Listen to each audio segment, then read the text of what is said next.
இயேசுவின் உடலை கல்லறைக்குள் வைத்து 3 நாட்கள் ஆகிவிட்டது. 3வது நாளில் உயிர்ப்பேன் என்று சொன்ன நாளும் வந்துவிட்டது. பிலாத்துவின் ஆணைக்கு ஏற்ப காவலர்களின் கவனம் அதிகரிக்க என்ன நடக்குமோ என்று மக்கள் அனைவரும் வியந்து நிற்க பெரிய நடுக்கம் ஏற்பட ரோமையர்களின் முத்திரையோடு ஏறக்குறைய 1.5 முதல் 2 டன் எடை கொண்ட கல் அகற்றப்பட வானத்திலிருந்து ஒரு பேரொளி சொல்லாமல் அந்த கல்லை புரட்டி போட கல்லறை கதவுகள் திறக்க உயிர்த்தார் இயேசு. உங்கள் ஒவ்வொருவருக்கும் கிறிஸ்துவின் உயிர்ப்பு பெருவிழா வாழ்த்துக்களை தெரிவித்துக் கொள்கிறேன். Happy Easter. பக்கத்தில் இருக்கக்கூடியவர்களை பார்த்து மகிழ்ச்சியோடு கிறிஸ்து உயிர்த்தார் என்ற செய்தியை சொல்லக்கூடியவர்களாக நாம் மாறுவோம். Happy Easter. முகத்துல ஒரு சிரிப்பு வரணும். ஏனென்றால் கிறிஸ்து உயிர்த்தார். மிகவும் சத்தமாக பக்கத்தில் அந்த பஸ் ஸ்டாண்ட் வரை கேட்கக்கூடிய அளவுக்கு சத்தமாக கைகளை தட்டி ஹாப்பி ஈஸ்டர் என்று சொல்லுவோம். சத்தமா எல்லாருமே சொல்லக்கூடியது ஹாப்பி ஈஸ்டர். பங்கு தந்தையின் பெயராலும் பங்கு குழுவின் சார்பாகவும் இருக்கக்கூடிய எல்லா பக்த சபைகளின் சார்பாகவும் இளைஞர்கள், இளம்பெண்கள், குழந்தைகள் உங்கள் ஒவ்வொருவர் சார்பாகவும் கிறிஸ்துவின் உயிர்ப்பின் செய்தியை சொல்வதில் நானும் பெரும் மகிழ்ச்சி அடைகிறேன். அன்று அந்த பெண்கள் மகிழ்ச்சியோடு சொன்னார்கள். ஆனால் சற்று பயம் இருந்தது. ஏன் அந்த பயம் அவர்களுக்கு இருந்தது என்றால், சொன்னவர் சொன்னதை போல அவர் திரும்பி வருவாரா என்ற பயம் இருந்தது. இந்த இயேசு உயிரோடு வருவார் என்று எல்லா மக்களும் பயந்தார்கள். பரிசேயர்களாக இருக்கட்டும், ஆளுநர்களாக இருக்கட்டும், பிலாத்துவாக இருக்கட்டும், கயவாவாக இருக்கட்டும், எல்லோரும் பயந்தார்கள். ஆனால் நாம் பயப்படவில்லை. ஏனென்றால் நாம் அனைவரும் நம்பிக்கையின் மக்கள். யார் யாரெல்லாம் ஆண்டவர் இயேசுவின் மீது நம்பிக்கை வைத்திருக்கிறார்களோ அவர்கள் பயப்பட மாட்டார்கள். பயப்படுவீங்களா? பயம் இருக்கா? யாருக்காவது பயம்? பயமே இல்லையா? பாம்பை கண்டால் பயம், பல்லியை கண்டால் பயம், கரப்பான் பூச்சியை கண்டால் பயம், ஏன் பக்கத்தில் இருக்கக்கூடிய கணவனை கண்டாலும் பயமாக இருக்கிறது, மனைவியை கண்டாலும் பயமாக இருக்கிறது. இந்த உயிர்ப்பு பெருவிழா இன்று நமக்கு தரக்கூடிய செய்தி, நீங்கள் அஞ்சாதீர்கள், கலங்காதீர்கள். ஏனென்றால் நீங்கள் இன்று வாழ்வை பெறுகின்றீர்கள். திறந்த கல்லறை கிறிஸ்தவத்தின் மையமாக இருக்கிறது. வெற்று கல்லறை நம் நம்பிக்கையாக இருக்கிறது. ஆண்டவர் உயிர்த்தார். கல்லறையில் ஆண்டவர் ஒருபோதும் இருக்க போவதில்லை. எத்தனையோ மாவீரர்களை நமக்கு தெரியும், எத்தனையோ அரசர்களை நமக்கு தெரியும். ஹிட்லரை தெரியும், அலெக்சாண்டரை தெரியும். இவர்களின் கல்லறைகள் எல்லாம் மூடி இருக்கின்ற பொழுது ஆண்டவர் இயேசுவின் கல்லறை மட்டும் திறந்திருக்கிறது. எனவே திறந்த கல்லறை நமக்கு நம்பிக்கையை தரக்கூடியதாக இருக்கிறது. அன்புக்குரியவர்களே, எல்லோரும் சொல்வார்கள் இறப்பு நமக்கு முடிவாக இருக்கும், முடிவுரையாக இருக்கும். ஆனால் கிறிஸ்தவர்களாகிய நமக்கு இந்த இறப்பானது முகவுரையாக, முன்னுரையாக மாறுகின்றது. கதிரவன் கடலில் குளித்து கரையேறி காலை பயணம் துவங்கிய போது கல்லறை நோக்கி வந்தாள் மகதலா மரியாள். பகலவன் உதிக்கும் என்பது அவளுக்கு தெரியும். ஆனால் பரமன் உயிர்ப்பாரோ என்ற சந்தேகம் அவளுக்கு இருந்தது. ஆண்டவர் உயிர்ப்பார் என்ற சந்தேகம் அங்கே தீர்ந்தது. பல நேரங்களில் நாம் நம்மிடையே கேட்கக்கூடிய கேள்வி, எப்படி இயேசு உயிர்த்தார் என்பதை விட நாம் கேட்கக்கூடிய கேள்வி எப்படி இருக்க வேண்டும் என்றால், ஏன் உயிர்த்தார்? ஆண்டவர் எதற்காக எனக்காக உயிர்த்தார் என்ற கேள்வியை நாம் இன்று கேட்க வேண்டும். ஏன் உயிர்த்தார் என்றால் நாம் பாவத்திலிருந்து புதிய வாழ்வுக்கு வர வேண்டும் என்பதற்காக. அன்று இஸ்ராயேல் மக்கள் அனைவரும் வாழ்வை இழந்த நேரத்தில், வாழ்வு கேள்விக்குறியாக இருக்குமோ என்று இருந்த நேரத்தில், எல்லா மக்களையும், இஸ்ராயேல் மக்கள் அனைவரையும் பாதம் நனையாமல் செங்கடலை கடக்கச் செய்த இயேசு இன்று நம்மையும் ஒரு புது வாழ்வுக்கு அழைக்கின்றார். நீங்கள் பயப்பட வேண்டாம், நீங்கள் அஞ்ச வேண்டாம், கலங்க வேண்டாம், ஏனென்றால் நான் உயிர்த்து விட்டேன். பவுலடியார் சொல்வார், யார் யாரெல்லாம் கிறிஸ்து உயிர்த்தார் என்று சொல்கிறார்களோ அவர்கள் பிதற்றிக் கொண்டே இருக்கின்றார்கள் என்று சொல்வார்கள். நாங்கள் பிதற்றவில்லை, நான் பிதற்றவில்லை, நாம் பிதற்றவில்லை. மாறாக கிறிஸ்து உயிர்த்தார் என்ற அன்பின் செய்தியை எல்லோருக்கும் பகிரங்கமாக சொல்லக்கூடிய மக்களாக நாம் மாறிக்கொண்டிருக்கின்றோம். கிறிஸ்து உயிர்த்தார், உண்மையாகவே உயிர்த்தார். நாமும் ஒரு நாள் உயிர்ப்போம். அன்று காட்டிலே, ரோட்டிலே, வீட்டிலே உயிர்த்தள செய்த கடவுள் நிச்சயமாக அவர் உயிர்த்தள மாட்டாரா? இன்று உயிர்த்திருக்கிறார். நாம் எல்லாம் புதிய வாழ்வை பெற வேண்டும் என்பதற்காக சாவின் கொடுமைகள் எல்லாம் நீக்கப்பட வேண்டும். பகைமை, துரோகம், பழிக்கு பழி, வன்மம், வஞ்சகம், ஒடுக்குமுறை, ஏற்றத்தாழ்வு எல்லாம் இன்றோடு கல்லறையில் புதைக்கப்பட வேண்டும். நாம் நம்முடைய நண்பர்களை, நம்முடைய உறவுகளை எல்லாம் பார்க்கின்ற பொழுது எப்படிப்பட்ட எண்ணங்களோடு அவர்களை பார்க்கின்றோம்? அவர்கள் பார்க்கிறார்கள் என்றால், அவர்கள் நம்மோடு பேசுகிறார்கள் என்றால் வாழ்வின் செய்தியை கொடுக்கக்கூடியவர்களாக நாம் இருக்கின்றோமா?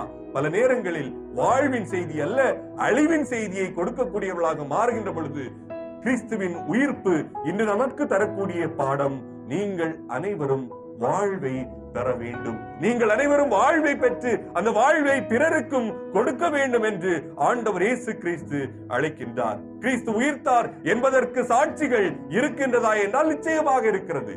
திறந்த கல்லறை, வெற்று கல்லறை நமக்கு நம்பிக்கையை தருகிறது. அந்த பெண்மணி ஓடிக்கொண்டே வருகிறாள். மகதலா மரியா ஓடிக்கொண்டு வந்தாள்.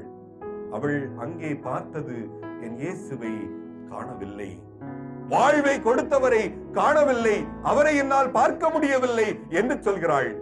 அவள் ஓடி சென்று பேதுருவையும் அவருடைய அன்பு சீடரையும் அழைத்து வருவாள். ஓடிக்கொண்டு வருகின்ற பொழுது அவள் ஆழ் மனதில் இருந்த செய்தி என்னவாக இருக்கும்? என் இயேசு எங்கே? என் இயேசுவை யாரோ தூக்கி கொண்டு சென்று விட்டார்களே என்ற ஒரு கவலை அவளிடம் இருக்க, அவள் நிச்சயமாகவே ஆண்டவரை எதிர்கொள்வாள். ஆண்டவர் அவரை பார்த்து சொல்வாள், நான் இருக்கிறேன், நான் உன்னோடு இருக்கிறேன் என்று சொல்வார். உயிர்த்த இயேசு நமக்கு இன்று தரக்கூடிய பாடம், நான் இருக்கிறேன், நான் உன்னோடு இருக்கிறேன்.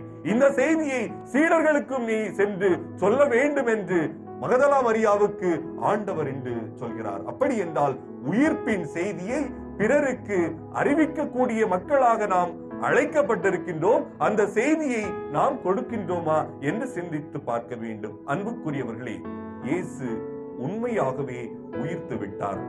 பல நேரங்களில் நாம் நினைப்பதுண்டு,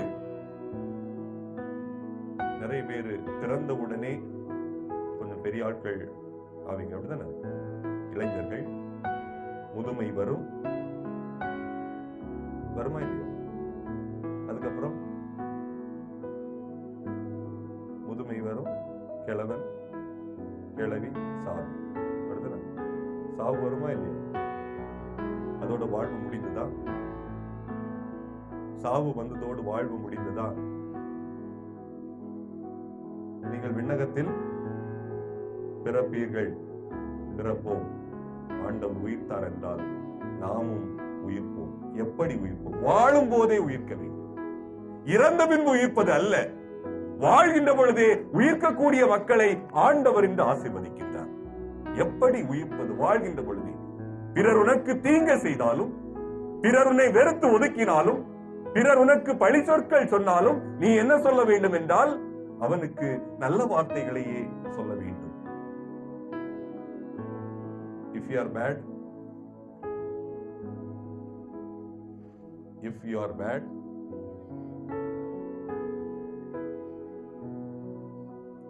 if you are are bad, I am your dad. If you are good, I am good. நீ நல்லவனாக இருந்தால் நான் நல்லவன். If you are bad, நீ கெட்டவனாக இருந்தால் நான் இன்னும் நல்லவனாக இருப்பேன். If you are bad, I am still good. நீ எந்த அளவுக்கு கெட்டவனாக இருந்தாலும், எந்த அளவுக்கு பிறருடைய வாழ்வை ஒழித்து விடக்கூடியவனாக இருந்தாலும் நான் நல்லவனாக இருப்பேன் என்று சொல்லக்கூடியது இன்றைய நாள், இன்றைய விழா.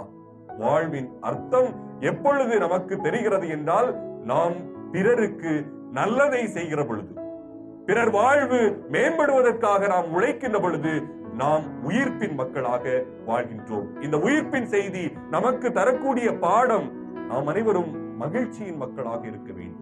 என்ன நேர்ந்தாலும் மகிழ்ச்சியாக இருக்க வேண்டும். யார் யாரெல்லாம் முகத்தில் புன்னகையோடு இருக்கின்றார்களோ அவர்கள் கிறிஸ்துவை பிரதிபலிக்கின்றார்கள். நிறைய பேரை பார்த்திருப்போம், முகத்தை எல்லாம் பார்த்தா கொடூரமா இருக்கு. அவ்வளோ வெயிட் இருக்கும் முகத்துல. கிறிஸ்து உயிர்த்தார், மகிழ்ச்சியின் மக்கள். நாம் அனைவரும் நம்பிக்கையை பிறருக்கு கொடுக்கக்கூடிய மக்கள், மகிழ்ச்சியோடு இருக்க வேண்டும். ஒன்று. இரண்டாவது, கிறிஸ்து உயிர்த்தார் என்பதில் நாம் அனைவரும் அமைதியை கொண்டு வர வேண்டும். பிறருக்கு அமைதியை கொடுக்கக்கூடிய மக்களாக இருக்க வேண்டும். கிறிஸ்து பிறந்த பொழுதே கொண்டு வந்த அமைதியை உயிர்த்த பொழுது உங்களுக்கு அமைதி உரித்தாகுக என்று சொன்ன அதே அமைதியை நீங்கள் பிறருக்கும் கொடுக்க வேண்டும். அப்படி இல்லை என்றால் இந்த உயிர்ப்பின் விழா நமக்கு கேள்விக்குறியாக இருக்கிறது. வீடுகளில் அமைதி வேண்டும், குடும்பங்களில் அமைதி வேண்டும், கணவன் மனைவியிடையே அமைதி வேண்டும். இந்த அமைதியை பிறருக்கும் கொடுக்கக்கூடியவர்களாக நாம் இருக்க வேண்டும். மூன்றாவதாக, கிறிஸ்துவின் உயிர்ப்பின் செய்தி நமக்கு தரக்கூடிய பாடம், நீங்கள் அனைவரும் பேறு பெற்றவர்களாக இருக்க வேண்டும், ஆசீர்வாதமான பிள்ளைகளாக இருக்க வேண்டும். என்னை பார்க்கக்கூடியவன் இவன் கடவுளின் பிள்ளை, இவன் கடவுளால் ஆசீர்வதிக்கப்பட்டவன் என்று சொல்லக்கூடியவர்களாக இருந்தால் இந்த விழா அர்த்தம் பெறுகிறது. உங்களை பார்க்கிறவங்க எல்லாம் இவளா ஆண்டவருடைய பிள்ளை அப்படின்னு யாராவது சொல்லியிருக்காங்களா உங்கள்கிட்ட? அன்புக்குரியவர்களே, கிறிஸ்துவின் உயிர்ப்பின் செய்தி நமக்கு இன்று எப்படிப்பட்ட விதத்தில் தரப்படுகிறது என்றால், நாம் அனைவரும் வேடிக்கை மனிதர்கள் அல்ல. நாம் அனைவரும் ஏதோ வாடிக்கையாக இந்த உலகத்தில் வந்தவர்களும் அல்ல. நாம் அனைவரும் சாதிக்க பிறந்தவர்கள், சாதனை படைக்க பிறந்தவர்கள், சாதனையாளர்கள், வெற்றியாளர்கள். ஒரு நாள் எவ்வாறு இந்த இறப்பு இயேசுவை கல்லறையில் வைக்க முடியவில்லையோ அதே போல எந்த பகைமையும் எந்த சுயநலமும் நம்மை கல்லறையில் வைக்க முடியாது. நாம் அனைவரும் பொதுநலத்தோடு இருக்கக்கூடியவர்களாக, இயேசுவுக்காக வாழக்கூடியவர்களாக, யார் யாரெல்லாம் தேவையில் இருக்கின்றார்களோ அவர்களுக்கு உதவி செய்யக்கூடியவர்களாக மாறுகின்ற பொழுது இந்த கிறிஸ்துவின் உயிர்ப்பு பெருவிழா அர்த்தம் பெறுகிறது. நம்மையே நாம் சோதித்து பார்ப்போம். எந்த அளவுக்கு நாம் பிறருக்கு உதவி செய்யக்கூடியவர்களாக மாறுகின்றோம். கிறிஸ்துவின் உயிர்ப்பு நமக்கு புது வாழ்வை தரட்டும். புது வாழ்வை எப்படி தருகிறது என்றால், ஒருவன் சாமியார்ட்ட வந்தான், ஃபாதர், நான் குடிப்பழக்கத்திலிருந்து வெளியில வரணும் அப்படின்னு ஆசைப்படுகிறேன்.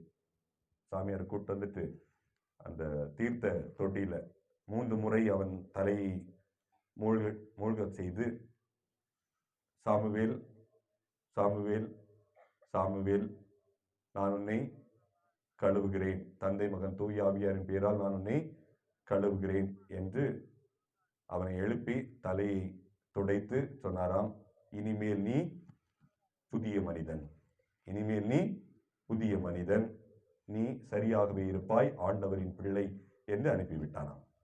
அவருக்கு ஒரு சந்தேகம். ஃபாதர்கிட்ட வந்துட்டு, ஃபாதர், டீ குடிக்கலாமா அப்படின்னு கேட்டானா. டீ ஃபாதர் சொன்னாரா, தாராளமா குடிக்கலாம்.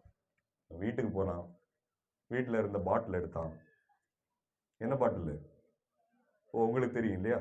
இந்த பாட்டில் எடுத்தான், ஒரு பக்கெட் எடுத்தான், தண்ணிக்குள்ள 3 முறை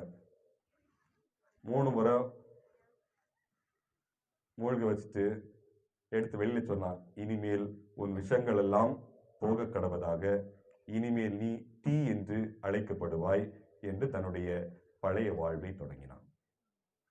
இது அல்ல கிறிஸ்துவின் உயிர்ப்பு பெருவிழா.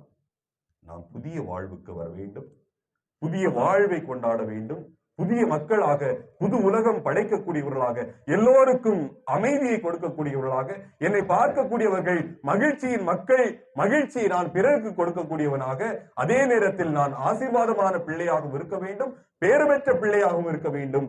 அதே அந்த ஆசீர்வாதத்தை பிறருக்கும் கொடுத்தால் கிறிஸ்துவின் உயிர்ப்பு பெருவிழா இன்று அர்த்தம் பெறுகிறது. மீண்டும் ஒரு முறை உங்கள் ஒவ்வொருவருக்கும் happy Easter. God bless you.